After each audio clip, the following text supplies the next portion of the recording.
Students, आज जिस topic पे हमने बात करनी है वो चेन रूल। चेन रूल आपको पता है कि एलिमेंट्री कैलकुलस में पढ़ा था आपने। और ये चेन रूल होगा जिसमें वन इंडिपेंडेंट वेरिएबल होगा और टू इंटरमीडिएट वेरिएबल होंगे। इंटरमीडिएट वेरिएबल आपने एलिमेंट्री कैलकुलस में पढ़ा था कि जब भी कोई फंक्शन, लेट से आपके पास डब्ल्यू कोई फंक्शन है, उसको आप एफ ऑफ एक्स रख देते हैं कि वो सिर्फ एक्स के ऊपर डिपेंड कर रहा है, और आगे लेट से जो एक्स वेरिएबल है वो भी किसी और वेरिएबल के ऊपर डिपेंड कर रहा होता है, लेट से उसको टी। और हमें ये कहा जाता है कि आपने डेरिवेटिव फाइंड करना है D W by D T. तब आपके पास कंसेप्ट आता है चेन रूल का। ठीक है, आप पहले क्या करते हैं, डब्ल्यू आपका रिलेट कर रहा होता है एक्स के साथ और एक्स आगे रिलेट कर रहा होता है टी के साथ। तो आपने डब्ल्यू का डेरिवेटिव टी के रिस्पेक्ट टू आपने फाइंड करना होता है। तो ये आपके पास एक अजीब सी सिचुएशन पैदा हो जाती है। तो इससे बचने के लिए आप इसमें चेन रूल अप्लाई करते हैं। वो आपने पढ़ा था D W by D T is equal to D W by D X, क्योंकि डब्ल्यू तो एक्स के ऊपर डिपेंड कर रहा है, और आगे मल्टीप्लाई कर देते हो आप d x by D t को। फ़र्क तो कोई नहीं पड़ता, ये डी एक्स को डी एक्स से मैं कैंसिल कर दूँ तो d W by D t ही आपके पास आ जाएगा। तो ये आपके पास चेन रूल था फॉर एलिमेंट्री कैलकुलस, जिसमें आपने सिर्फ वन आपके पास इंटरमीडिएट वेरिएबल था। इंटरमीडिएट वेरिएबल यहाँ पे मैं किसको कह रहा हूँ, देखें, आपने डब्ल्यू का डेरिवेटिव लेना है विद रिस्पेक्ट टू टी, लेकिन सेंटर में एक एक्स आ रहा है जो कि एक ब्रिज का रोल अदा करता है। तो हम इसको कहते हैं इंटरमीडिएट वेरिएबल। यानी जो आपके पास ये सिंगल इंटरमीडिएट वेरिएबल का वाला फिनोमेना है, इसमें डब्ल्यू आपके पास डिपेंडेंट वेरिएबल होगा और वो एक होगा, एक्स आपके पास इंटरमीडिएट वेरिएबल होगा,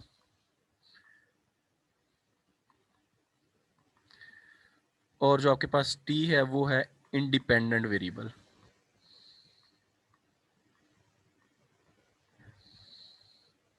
ठीक है, चेन रूल में आपके पास तीन वेरिएबल यूज होते हैं।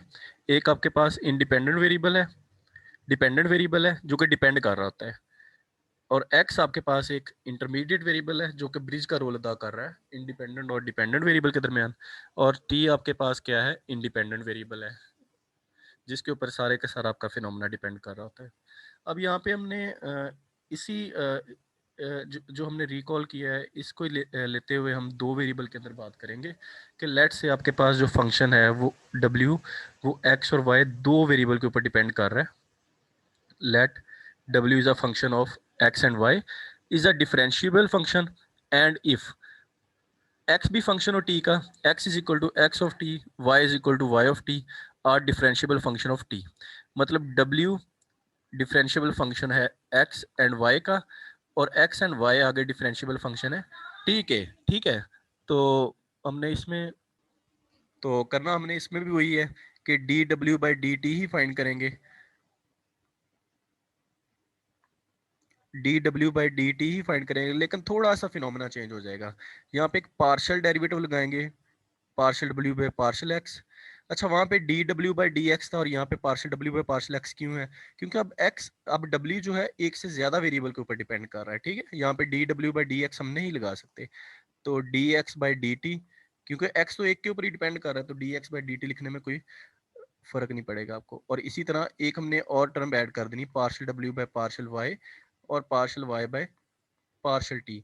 तो ये हम पूरे के पूरे फंक्शन का आप डेरिवेटिव ले लेंगे विद रिस्पेक्ट टू टी, कि आपने एक्स वाला वेरिएबल भी बीच में कवर कर लिया, आपने वाई वाला वेरिएबल भी कवर कर लिया। देखें, अब पढ़ें इसको। if w is equal to f of y is a differentiable function, and if x is equal to x t y t a differentiable function of t, then the composite f of x t y t is a differentiable function of t, and आप इस तरह इसको लिख लें, D W by D T किसके बराबर है, partial F by partial X D x by D T, partial F by partial Y D Y by D T. तो इस तरह से हम इसका डेरिवेटिव कैलकुलेट करेंगे with the help of chain rule. ठीक है, इसमें आपने ये बात याद रखनी है कि ये चेन रूल किस तरह था, इसमें एक इंडिपेंडेंट वेरिएबल था और टू इंटरमीडिएट वेरिएबल थे। इंटरमीडिएट वेरिएबल कौन से थे, दोबारा रिकॉल करवा रहा हूँ, एक एक्स था और एक वाई था जो कि ब्रिज का रोल अदा कर रहे थे। नेक्स्ट मूव करते हैं। इसकी हमने ट्री डायग्राम से, अगर इसको इसको ब्रांच डायग्राम बोलते हैं बेसिकली, ये भी चेन रूल समझने में एक अहम हिस्सा है कि अगर चेन रूल को सही से समझना है तो ब्रांच डायग्राम से आप समझ सकते हैं। देखें, सबसे ऊपर है आपका, इसको मैं बिल्कुल आसान से लफ्जों में समझाऊंगा आपको कि सबसे ऊपर है आपका W is equal to f of x. Let say इस पॉइंट पे आपका W is equal to f of x lie कर रहा है और वो दो पे डिपेंड कर रहा है, मतलब वो दो के ऊपर वो खड़ा हुआ है, एक x है और एक y वेरिएबल है। दो वेरिएबल के ऊपर वो डिपेंड कर रहा है W, एक x वेरिएबल है और एक y वेरिएबल है। यानी W आपके पास डिपेंडेंट वेरिएबल है और x और y इंटरमीडिएट वेरिएबल है।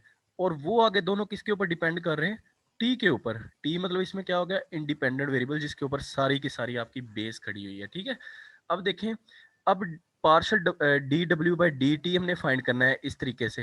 अगर इस तरीके से कर लें, इधर से भी बेसिकली आपने एक heart size heart type shape बनानी होती है।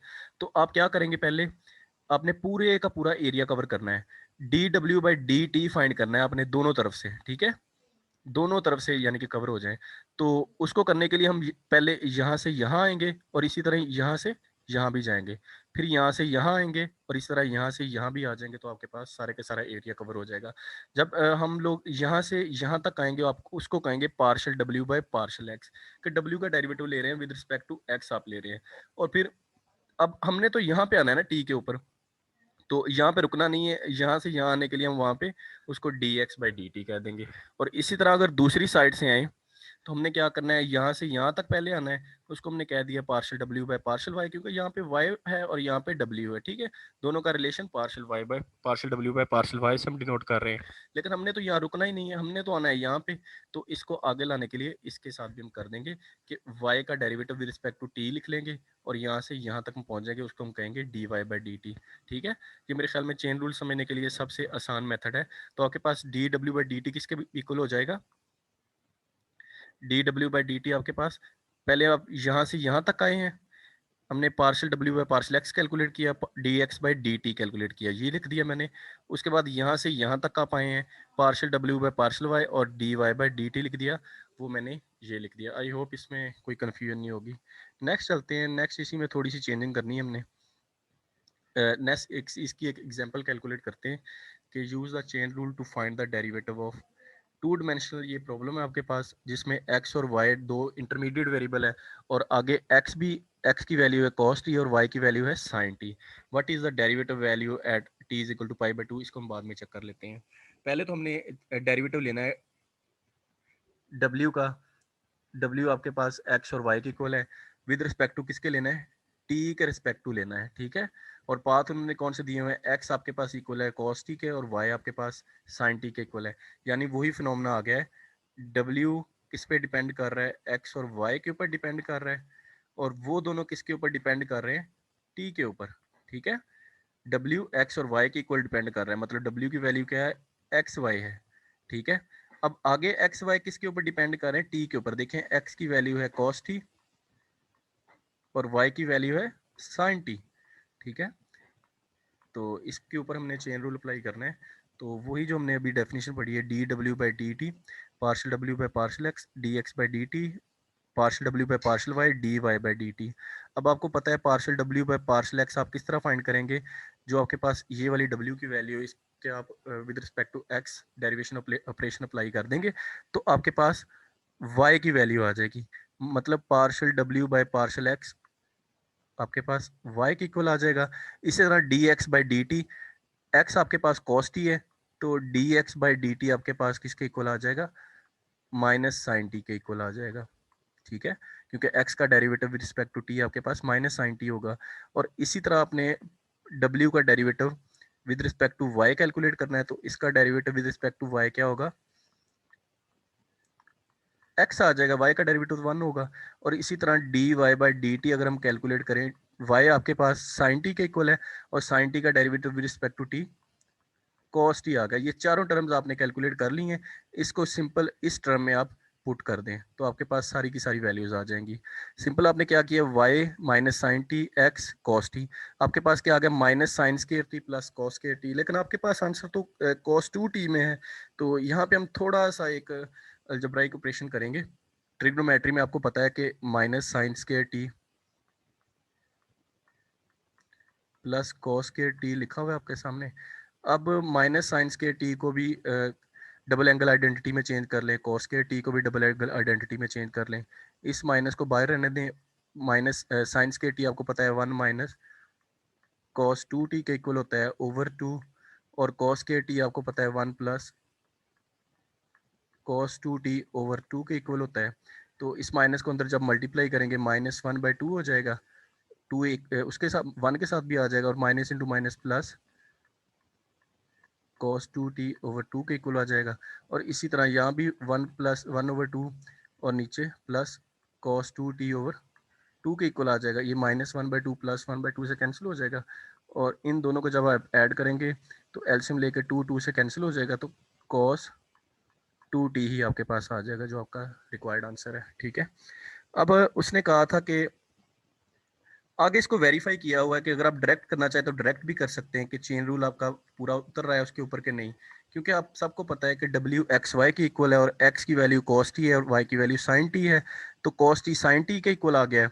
और आपको ये भी पता है कि कॉस टी साइन टी के इक्वल आ गया आपका फंक्शन डायरेक्ट एक्स और वाई की वैल्यू पुट करने से। और यहाँ पे अगर मैं 1/2 एड डिवाइड भी करूँ और 2 को मल्टीप्लाई भी करूँ, आपको पता है 2 साइन टी कॉस टी, ये 1/2 शुरू में लिख लूँ तो 2 sine T cos T sine 2t के इक्वल होता है। अब अगर इसका मैं डेरिवेटिव लूँ direct D W by D T chain rule लगाए बगैर, तो क्या आ जाएगा 2 कॉस टी 2t ओवर 2 से कैंसिल cos 2t ही इसका डेरिवेटिव आ जाएगा। इसको अगर आप वेरीफाई भी करना चाहते हैं तो अब उसने कहा कि t इज इक्वल टू π/2 के ऊपर इसकी वैल्यू वेरीफाई भी करनी है। आपने D W by D T find कर लिया है cos 2t, इसके अंदर सिर्फ t की वैल्यू पुट करें, t इज इक्वल टू π/2, तो cos 2t के अंदर π/2 पुट किया आपने, cos पाई बन गया और -1 उसका आंसर t की उस वैल्यू के इक्वल उस वैल्यू के करस्पॉन्डिंग आ जाएगा। तो ये आपकी एग्जांपल थी, ये चेन रूल, इसमें दो इंटरमीडिएट वेरिएबल थे और एक इसमें इंडिपेंडेंट वेरिएबल था। नेक्स्ट हम डिस्कस करते हैं जिसमें 3 इंटरमीडिएट वेरिएबल होंगे और एक उसमें इंडिपेंडेंट वेरिएबल होगा। लेट्स से इसको डिस्कस करते हैं। हम कह रहे थे अब w आपके पास फंक्शन है x y और z का। क्या कह रहा हूँ, w फंक्शन है आपके पास x y और z, 3 इंटरमीडिएट वेरिएबल आ गए हैं और तीनों आगे डिपेंड कर रहे हैं t के ऊपर। ठीक है, w is a function of x y z is differentiable function of x y and z, और x y z differentiable function है t के। Then w is a differentiable function of t। w को हम किस तरह लिखेंगे वही बात आ जाएगी अब D W by D T. पिछले वाले में हमने 3 डिमेंशनल ये केस हो गया, तो इसमें हमने partial w by partial z और D Z by D T हमने इसमें जस्ट ऐड करना है। आई होप इसमें कोई मसला नहीं होगा। ठीक है, वही चीज़ है कि अब w क्योंकि z के ऊपर भी डिपेंड कर रहा है तो हमने z वाला पोर्शन भी लाजमी लेना है। ठीक है, नेक्स्ट इसकी ब्रांच डायग्राम देखते हैं। अब देखें W 3 फंक्शन के ऊपर डिपेंड कर रहा है। ये W सबसे ऊपर खड़ा हुआ है डिपेंडेंट वेरिएबल, और इसके नीचे एक X पिलर है, एक Y पिलर है, एक Z पिलर है। ठीक है, 3 के ऊपर डिपेंड कर रहा है और तीनों आगे T के ऊपर डिपेंड कर रहे हैं। T के ऊपर सारी की सारी बुनियाद खड़ी हुई है। अब आपने यहाँ से यहाँ भी पहुँचना है, यहाँ से डायरेक्ट यहाँ भी पहुँचेंगे और यहाँ से लेके यहाँ भी पहुँचेंगे। 3 मुख्तलिफ तरीके हैं अब यहाँ से पहुँचने के। ठीक है, तो यहाँ से जब यहाँ जाएंगे तो partial W by partial x, यहाँ से जहाँ जाएंगे dx बाई dt। ठीक है, पार्शियल पार्शियल यहाँ पे क्यू है और यहाँ पे dx बाई dt क्यू, इसका जवाब मैं पहले भी दे चुका हूँ कि w x y और z 3 पे डिपेंड कर रहा है, लेकिन x y और z सिर्फ एक एक पे डिपेंड कर रहे हैं, तो वहाँ पे टोटल डेरिवेटिव हम अप्लाई कर सकते हैं। लेकिन जब भी कोई फंक्शन एक से ज़्यादा वेरिएबल पे डिपेंड कर रहा हो तो वहाँ पे टोटल डेरिवेटिव नहीं, हम पार्शियल डेरिवेटिव अप्लाई करेंगे। और इसी तरह जब हम इस लाइन से यहाँ आना चाहें तो यहाँ से यहाँ आने के लिए हमारे पास partial w by partial y, और यहाँ से यहाँ आने के लिए dy बाई dt। इस तरह हम यहाँ से यहाँ भी आना चाहते हैं, तो अब ये w है और ये z है, तो partial w by partial z, और इस तरह यहाँ से यहाँ आने के लिए dz बाई dt। तो आई होप इसमें कोई कन्फ्यूजन नहीं होगी। तो dw बाई dt सब टर्म्स को ऐड कर दें आप, इसके करस्पॉन्डिंग इसके करस्पॉन्डिंग जो टर्म आई है उसको हम ये कहते हैं, इसके टर्म करस्पॉन्डिंग जो टर्म आई उसको हम ये कहते हैं, इसके करस्पॉन्डिंग जो टर्म आई है उसको हम ये कहते हैं। इसमें एक डिपेंडेंट वेरिएबल था, 3 इंटरमीडिएट वेरिएबल्स थे और एक ही इंडिपेंडेंट वेरिएबल था।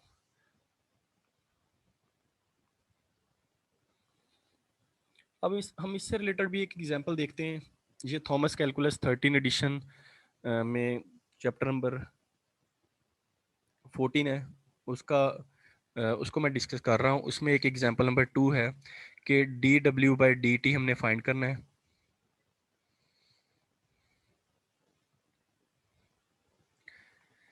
D W by D T हमने फाइंड करना है students.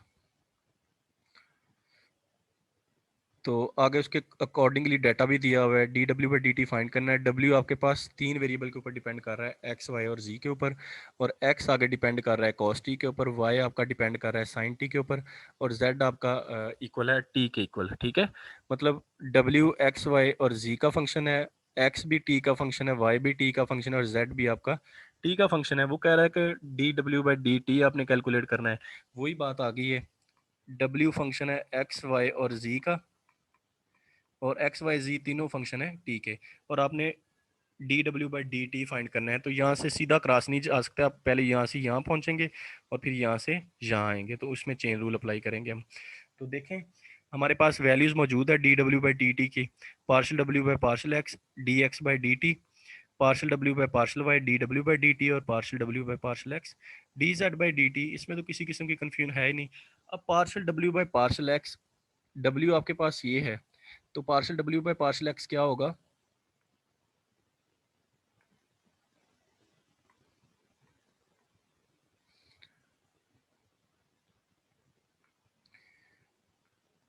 Partial W by partial x किस चीज़ के इक्वल आ जाएगा?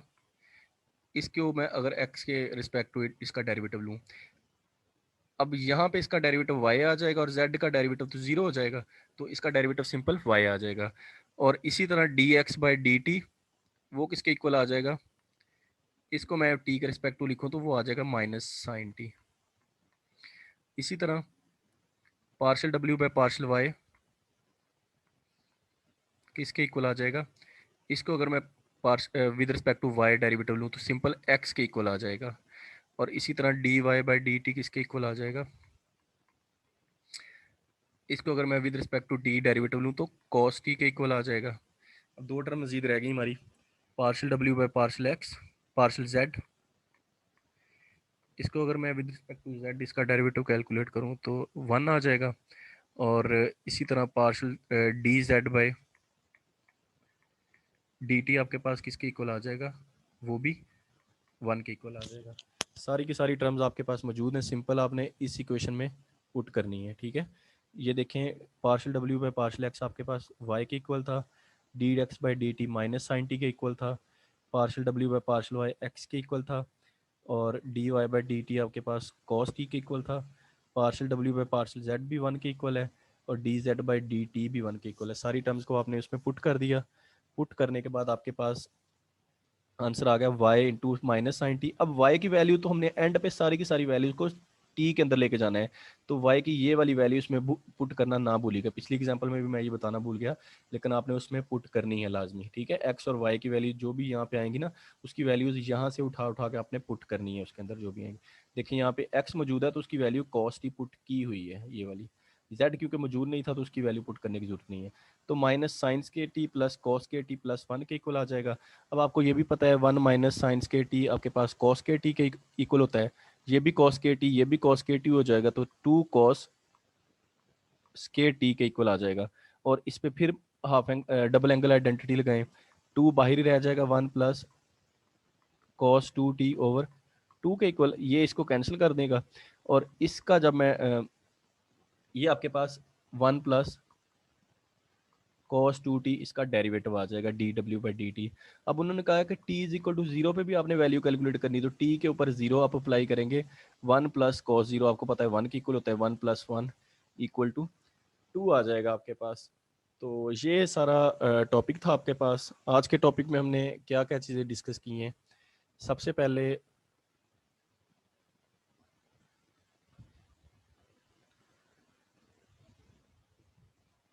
सबसे पहले हमने डिस्कस किया, एक आउटलाइन बना देता हूँ। सबसे पहले हमने डिस्कस किया चेन रूल को, हमने डिस्कस किया जो आप एलिमेंट्री कैलकुलस में पढ़ के आए हैं। उसके बाद हमने chain rule to intermediate variables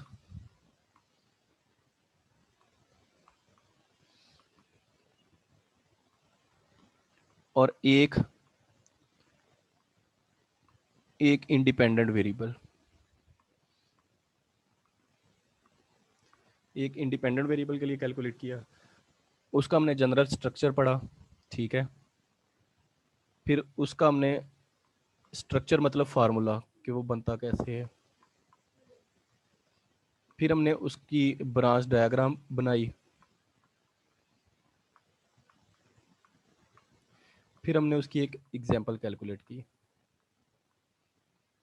उसके बाद हम आगे सेकंड पार्ट में हमने वही चेन रूल 3 इंटरमीडिएट वेरिएबल्स